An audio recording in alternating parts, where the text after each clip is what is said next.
From the shores of Summer Lake in Tigard, Oregon, it's the Portland Timbeers Podcast, a show featuring two guys who love craft beer and Portland Timbers soccer. And now, here are your hosts, Jason and Gary. Timbeers. I'm Jason. I'm Gary. We're the Portland Timbeers. We talk a little bit about craft beer, soccer, and pretty much whatever else we want. How's it going, buddy? It's going pretty good. Pretty good. Timbers play here shortly. They do, and they actually pulled the win off last week. Yeah. I'm shocked. Craziness there. So we'll have to see what they do against LAFC, who's not looking fantastic. I see Merritt is battling with Root Sports, or something was said about Root Sports and the whole blackout in the Portland market. Really? He deleted his tweet, so nobody really knows what he said. Okay. But I kind of saw the leftover shenanigans with it. Yeah. And, yeah.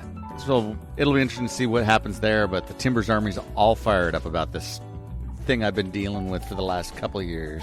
Well, yeah. I mean, no fans in the stadium. Yep. And Root Sports is the only one showing it for a lot of the times. And the only streaming option you can get. But they black it out for local, so right. Well, makes no sense. So they allow those that have regular cable that has Root Sports to have it. But anybody that has a streaming like Sling or AT&T Now or you're cut off. Oh, that's BS. Moreover, ESPN Plus or whatever that thing is. Yeah. They've blacked it out on that because Root Sports carries it local. Oh, that's ridiculous. Yeah. Get a new contract, dump Root if they don't play ball, and call it good. Yeah. So, I mean, it can't be that lucrative of a contract. Yeah, probably not. I mean, relatively, absolutely, right? But compared to like shopping it with ESPN or Fox or somebody like that that'll actually put it on and pay you, like, come on. Yeah, and get you more coverage. Yeah, right. Totally. Anyways, all right, man. Well, welcome to Yakima Beer Week number 2. Woohoo! Yeah. So this week we're going to focus a little tap room in Yakima that I ran across shortly after they opened. And not just COVID opened, but like opened fresh, started a new business in COVID times. So that'll be kind of an interesting little interview. Yeah, definitely. I mean, that's crazy to be able to open a business during all that going on. Yeah. Well, and we're enjoying 4 Yakima beers sitting here in front of us. So all gifted to us. We are trying Valley Brewing's LupoMAX, which we tried a month ago or so. Yep. We are trying Valley Brewing's Neon Icon. This is a hazy IPA. Okay. Bale Breaker's Imagination Station. It's a Pinwheel Party Summer Ale. And Juice Got Loose by... I'm looking... Valley Brewing as well. And I'm going to assume that's a juicy IPA. I'm guessing it is. Just by the name. Yep. Something like that. All right. Well, what have you tried? I'm having the LupoMAX right now. I'm tasting the farthest left in my taster tray. We're going opposite, going to meet in the middle. So I'm not sure what that was, but I have a feeling that's the juicy. Juice Got Loose by Valley. Yeah. It's actually not too bad. Really? Yeah. So I'm trying LupoMAX. It's got the Citra Mosaic and Sabro LupoMAX in it. And it was a collab between Haas/Valley Brewing. And it's pretty dang good, man. I dig it. We had it a few weeks ago. And yeah, very refreshing. Yeah. New ultra concentrated hops that you would have heard on last week's episode. Caleb talking about those from, again, Valley hops or Yakima Valley hops. So anyways, all right. Well, let's talk a little bit about this little tap house and what's going on with this thing. So I read about this tap house opening in Yakima. So I reach out and I'm like, hey, be interested in interviewing you guys. No response. crickets. So get in my little vehicle, drive over, check them out over there in downtown Yakima. And it's like 100 degrees. They're in a brick building downtown. Pretty cool spot. Yeah. And it's packed. Dude, the Blazers are on. They're in the bubble tournament. They're doing their thing. And so, like, all of these people are watching the Blazer game. And I think it was Blazers versus Lakers. Yeah. So I tried to get a seat. No bueno, no seat. And I'm like, hey, how long? And they're like, well, we can't even have you waiting inside because we just opened up and we're playing by the rules with COVID.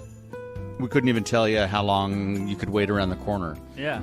So I'm kind of salty and it's hot and I'm cranky and I'm like, F it, I'm out of here.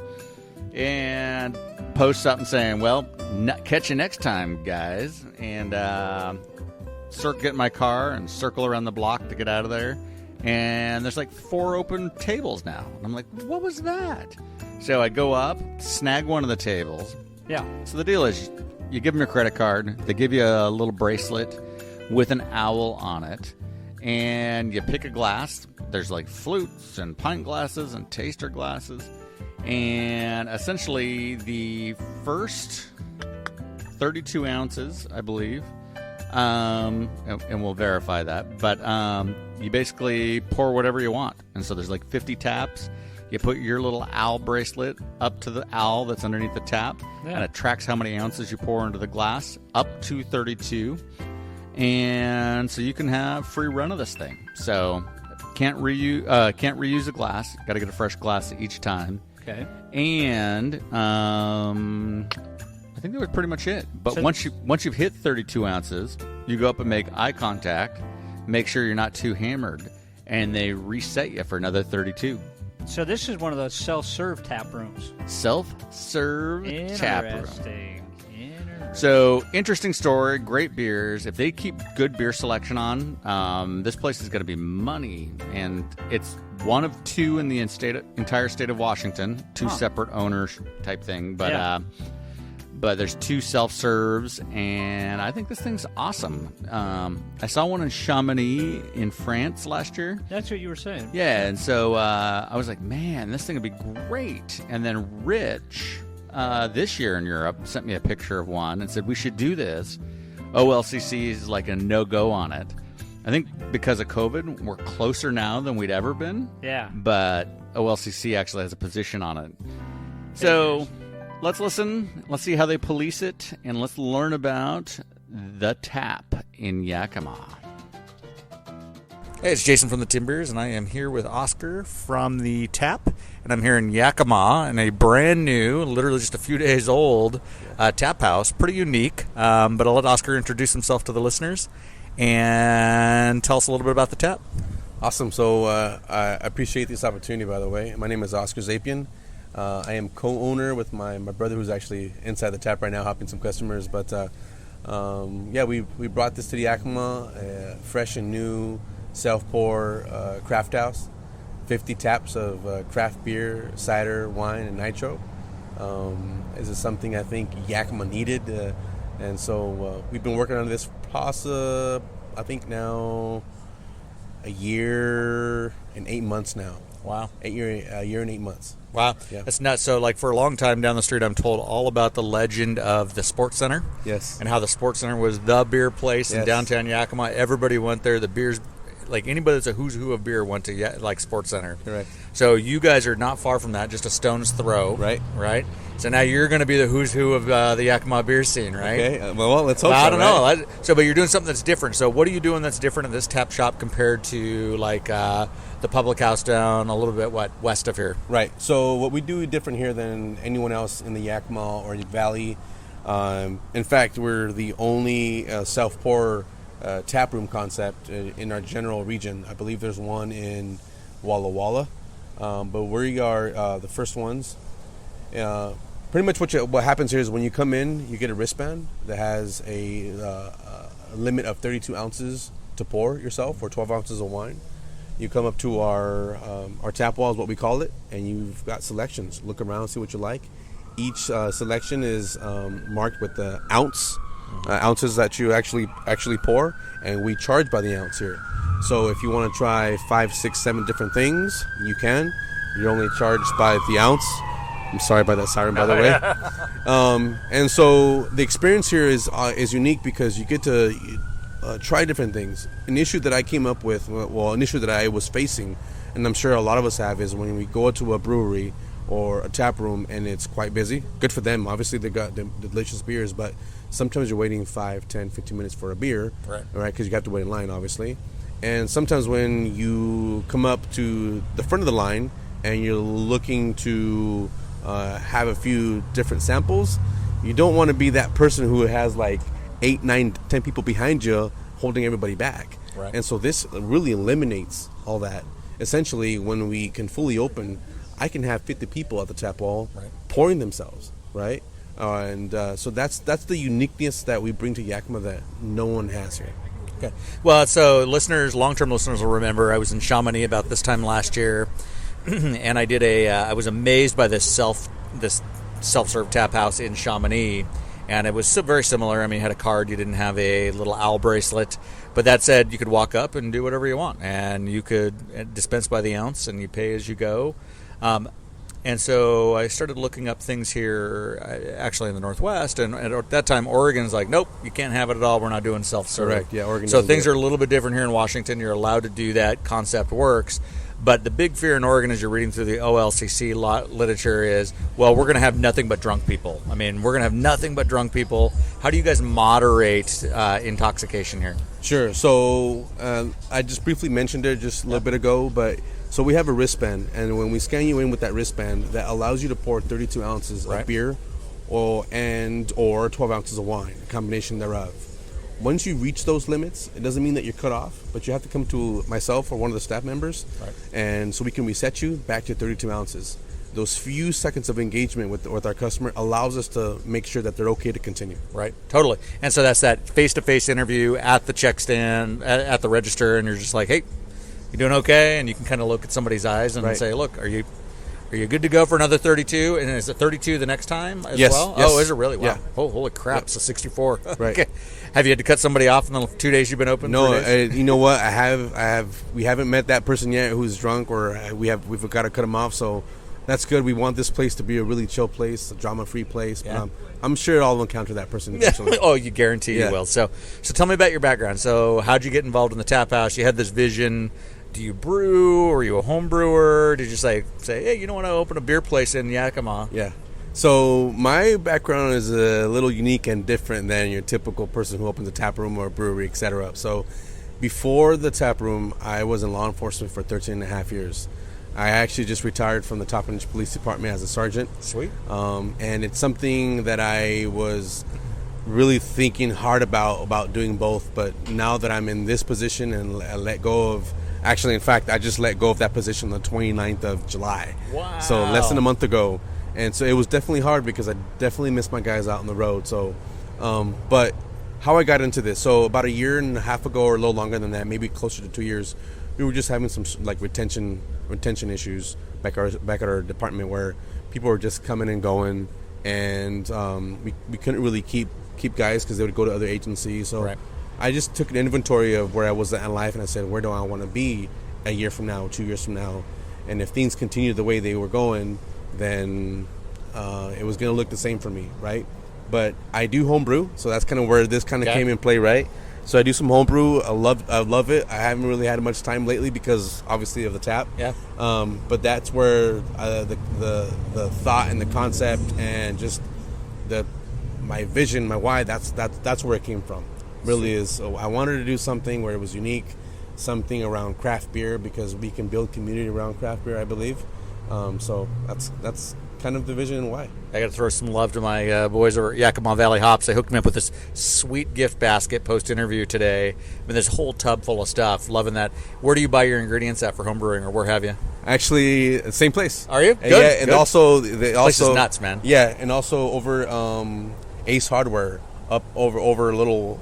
It's a little west from us. Oh yeah. They actually have a little section for homebrew. Do they really? Yeah. So if I can't find some ingredients or whatnot from the Yakima place, I'll definitely hit up Ace. That's nuts. Yeah. Well, what you're doing here is truly special. It's a sweet spot here in Yakima off of Chestnut, and man, man, I mean, I wish you all the luck, and again, I thank you for your time. Appreciate you. Thank you so much. Beer selection's everything, so keep up with a good beer selection. Thank you. So, and take care. Timbeers. Thank you so much. Yep. All right. Big thanks to Oscar over at the Tap in Yakima.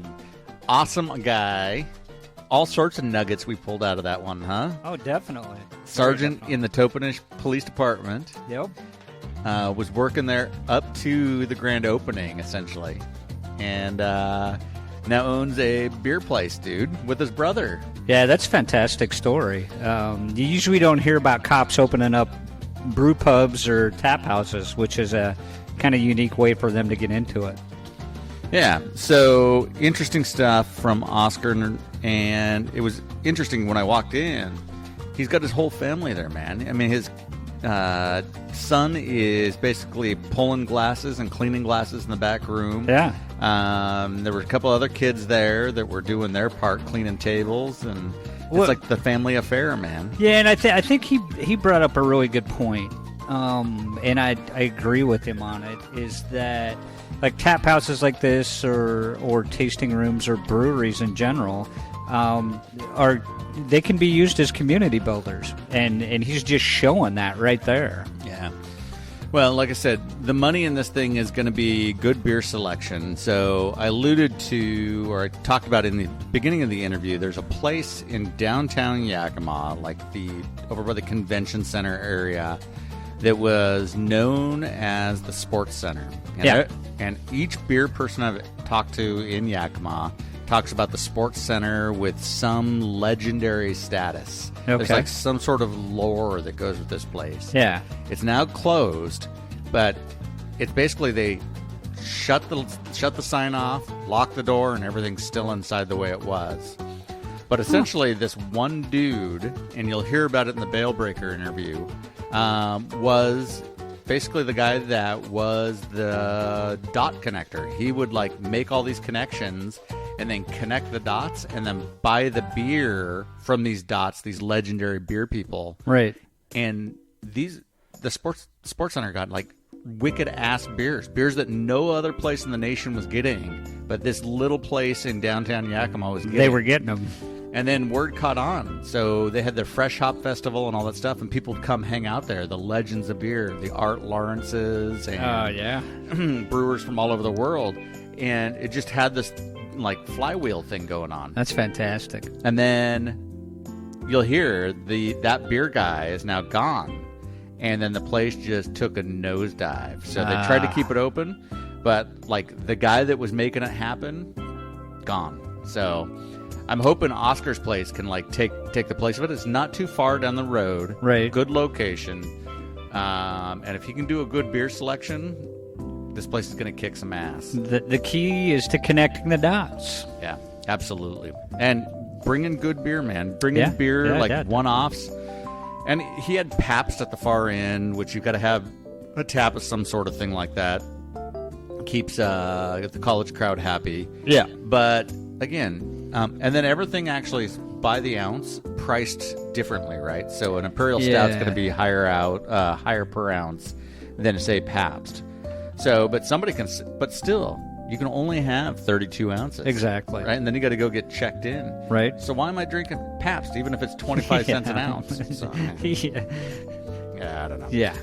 Well, so yeah, awesome interview. That's our interview for the week from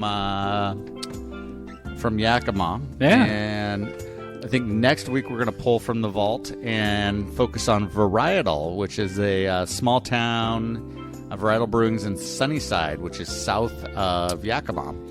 A little teeny town, and dude, awesome beer. Almost Crux-like. Oh, interesting. In their beer. Yeah. So, and their approach to things, too. So that'll be next week's interview. And then I think we'll do Bale Breaker to close out the month. So cool. And again, legendary beers at Bale Breaker. So. Yeah. So let's see. Marzen's in the keg. So my Marzen, it's ready to rock. Good. It's been carbing itself out. So essentially cold crashing and carbing now. And I got to tell you, it tasted pretty freaking good when I popped it in the keg. See, isn't that funny? It's usually the brew days that just multiple shit and things go wrong. that the beer ends up tasting absolutely fantastic. No, it tasted dialed in, man. Like, Good. ridiculous. That's good. And then I've decided not to make a fresh hop beer. I think I'm out of time. So I gave you, we'll talk about the hops in a second, but I gave you a satchel of those hops. Yeah, some Mount Hoods. Some Mount Hoods. You know, it's interesting that we're talking about hop harvests because I saw an interesting statistic the other day that came across one of my feeds. Oh, yeah. That 3% of the hop harvest in the Yakima Valley was lost due to the fire.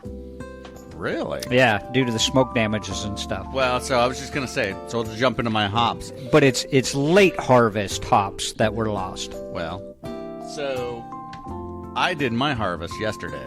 And Yes. you know what the air quality's been. Complete crap. So I kind of expect these to be like Tim's type of hops, where they're they're smoky. smoky. Yeah, these are going to be smoky Mount Hood hops. Yeah.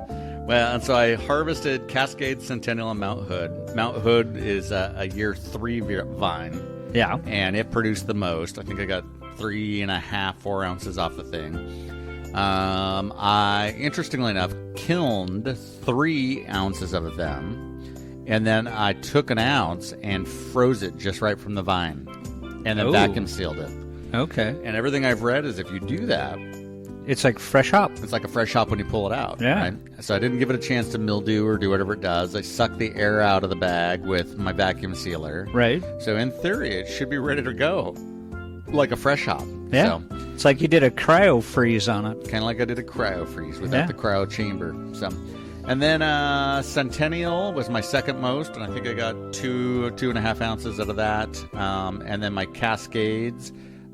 Year 1 vine that came up about June, just because things were so moist. Yeah. Produced like maybe a half ounce tops. So, but then I got to count my brew weeks, and then I was like, this isn't going to work. Like, I got to have Black Widow brewed next week so that it can do what it needs to do, so that it's drinkable by October. Right. The other side of that is I don't need 15 gallons of beer sitting around. So I've already got all of this Yakima beer and Wenatchee beer. I mean, like, the last thing I can think I need is 15 gallons of more beer. So Yeah, you need like a beer expansion kit, I need to get a license and start selling beer. So, like a walk-in cooler. yeah, my God, I got beer. This is exactly what happened like 20 years ago. Is I had all of this beer, and I'm like, all right, I need to quit brewing. So the difference now is my little condenser's on its way, and I may just turn some of it into hand sanitizer. Turn it into it. Yeah.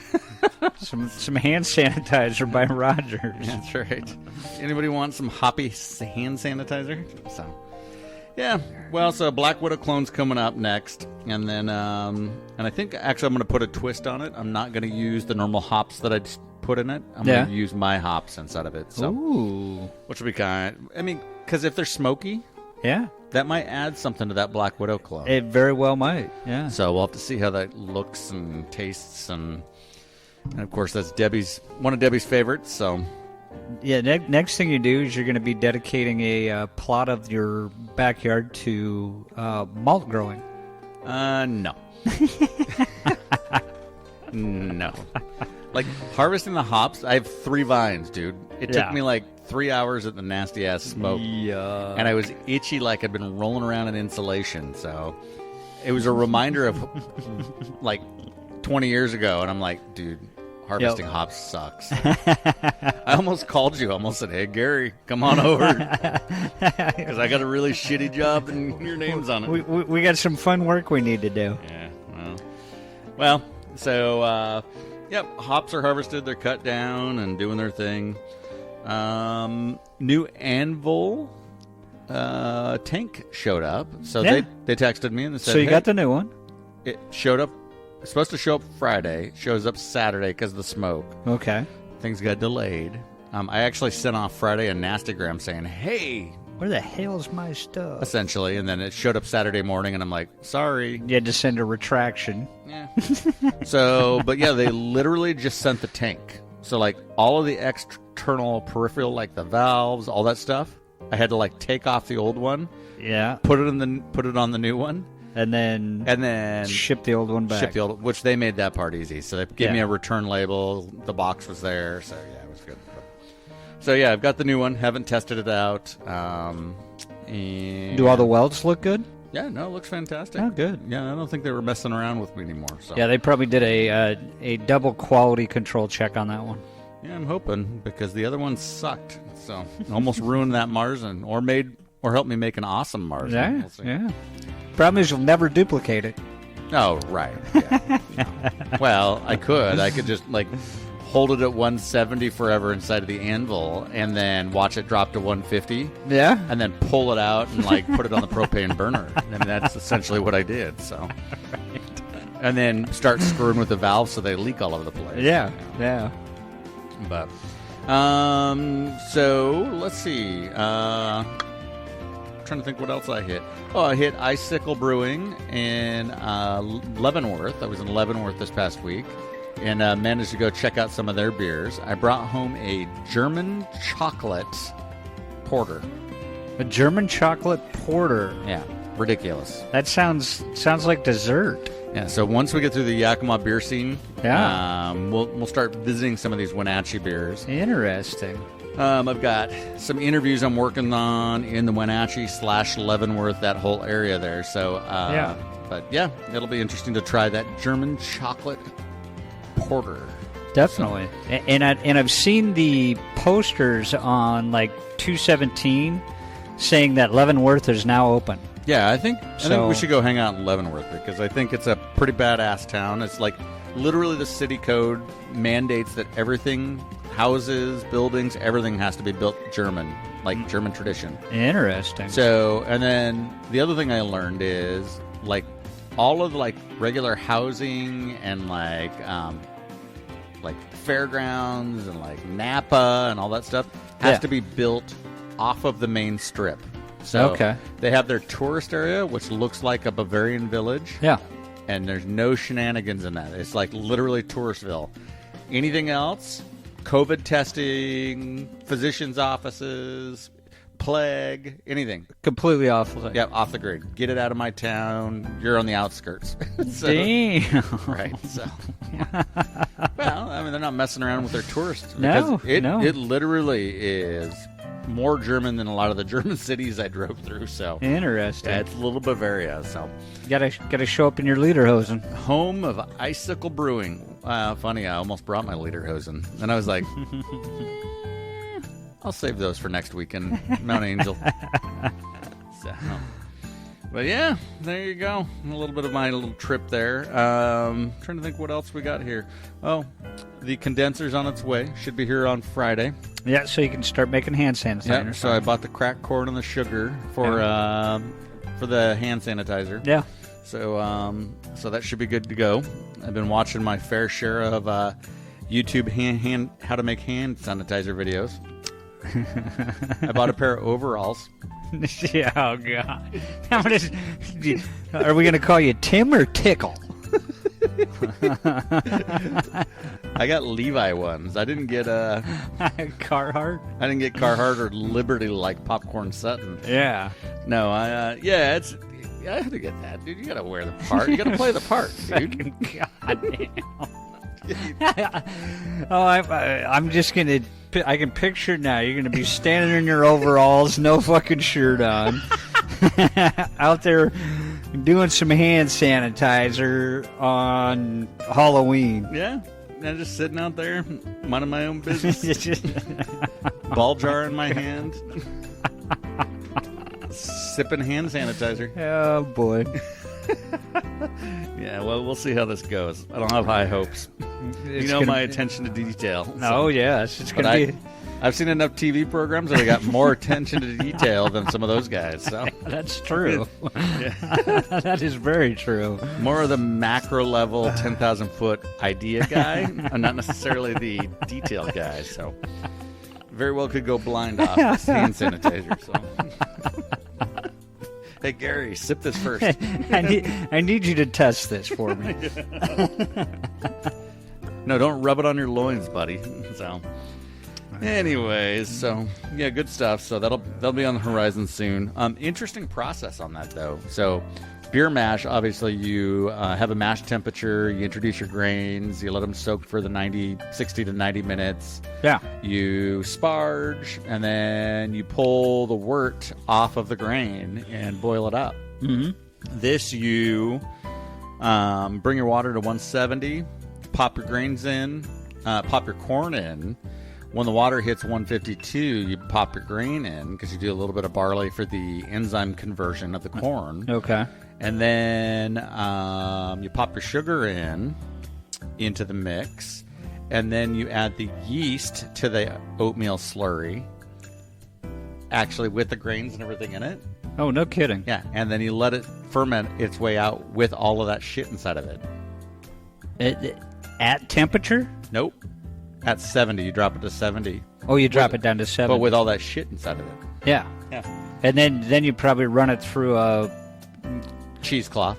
Yeah, to kind of filter some of that crap out. Yeah, at whatever, when you're done fermenting. So yeah, you pull that off, and that's what you've got. Because the theory is that you just need the alcohol off it, right? Right. So most of the water's stuck inside of that grain, not the alcohol. Yep.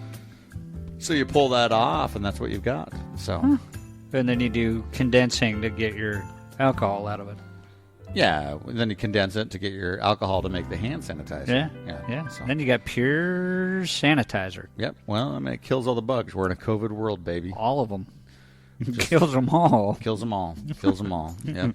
So, yeah, interesting, different little processor. I actually had to read it about 100 times, be like, is somebody screwing with me? Because that sounds effed. Like, what is going on there? And then when you finally start thinking about it, that you only want, like, the good part of the liquid. Right. It's like, It also explains why a lot of those guys reuse their mash. So, because they're not sparging out over the top of it, right? Exactly. They're not rinsing it. They just throw a little bit more corn, a little more malt in what they've got. Right.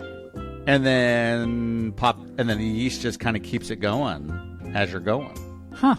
So, yeah, I don't know. So it's almost like a continuous process if you wanted it to be. Yeah, it's not going to be mine. There's no way. It reminds me of those sourdough starters that just kind of go on forever. It's just like, I don't have the time or space for that. So, let alone fermentation smells like ass anyway. So Yeah. You really don't need that going on. Ugh. But, yeah.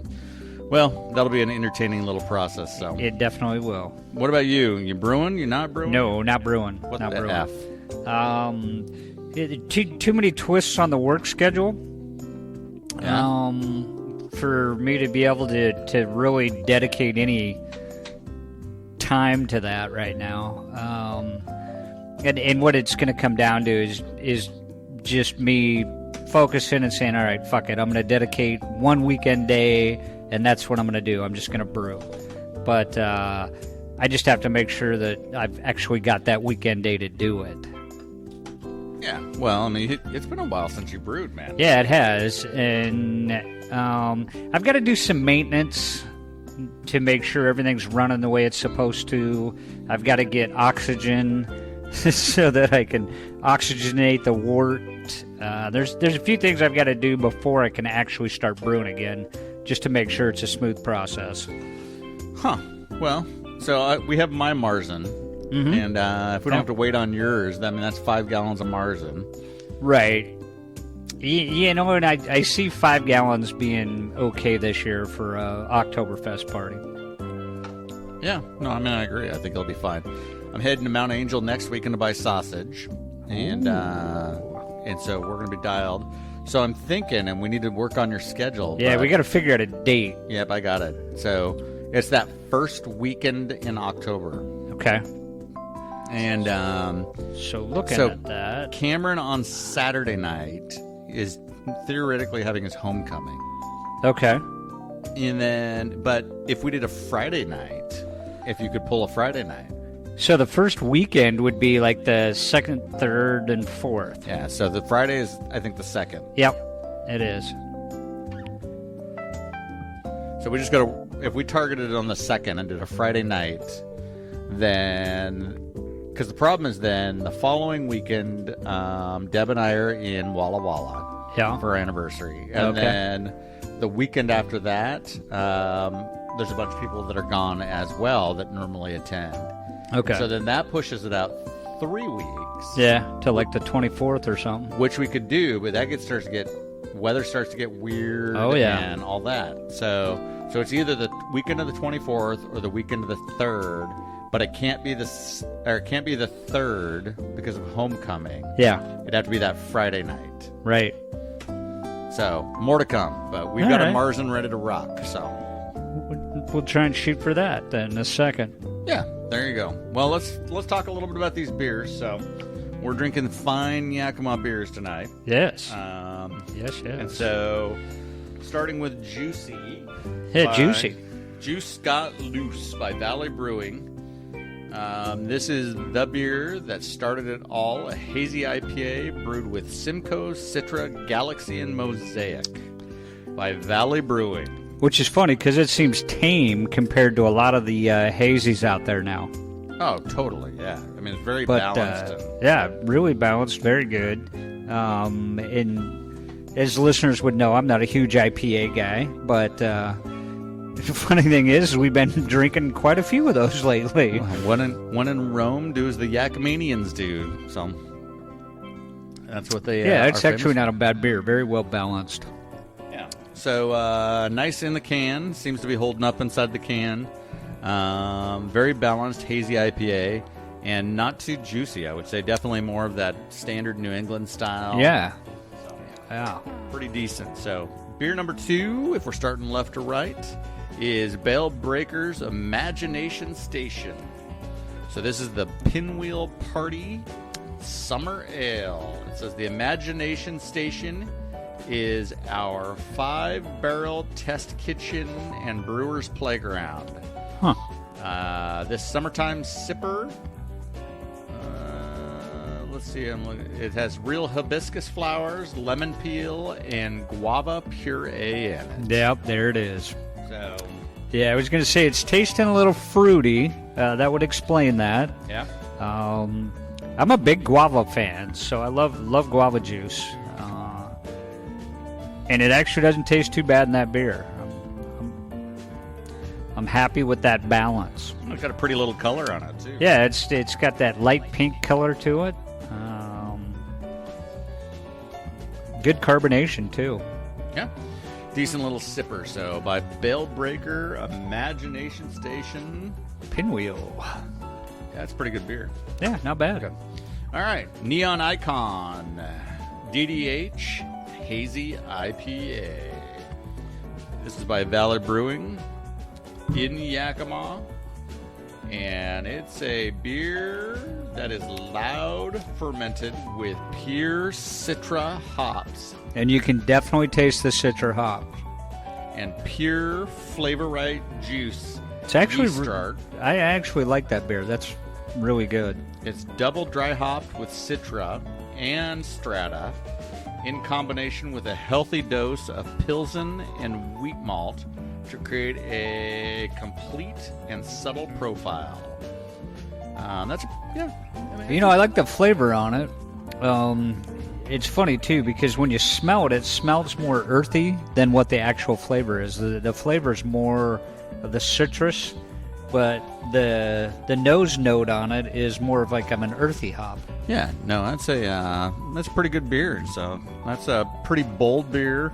Very different than the Hibiscus Imagination Station by Bale Breaker, and certainly very different from Valley's other one, the Hazy Juice Got Loose. So yeah, golden color too, man. So just glows. Yeah, it's almost neon colored. Yeah, neon icon. That must be that combination of that grain inside of it. So must be.